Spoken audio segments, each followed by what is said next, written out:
حضرت عبداللہ بن یزید رضی اللہ تعالیٰ عنہ سے روایت ہے، نبی اکرم صلی اللہ علیہ وآلہ وسلم نے فرمایا، گھر میں کسی برتن میں پیشاب نہ کیا جائے،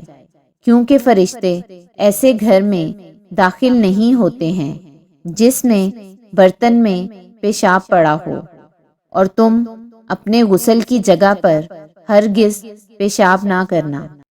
حضرت عبداللہ بن عباس رضی اللہ تعالیٰ عنہ بیان کرتے ہیں، میں نے نبی اکرم صلی اللہ علیہ وآلہ وسلم کو یہ فرماتے ہوئے سنا ہے، لعنت کا باعث بننے والی 3 جگہوں سے بچ کے رہو۔ عرض کیا گیا، یا رسول اللہ، لعنت کا باعث بننے والی جگہ سے مراد کیا ہے؟ نبی اکرم صلی اللہ علیہ وآلہ وسلم نے ارشاد فرمایا، جس سائے میں بیٹھا جاتا ہے اس جگہ تم میں سے کوئی ایک بیٹھ کر قضائے حاجت کرے، یا راستے میں کرے، یا پانی پھوٹنے کی جگہ پر کرے۔ حضرت سیدہ عائشہ صدیقہ رضی اللہ تعالیٰ عنہا بیان کرتی ہیں،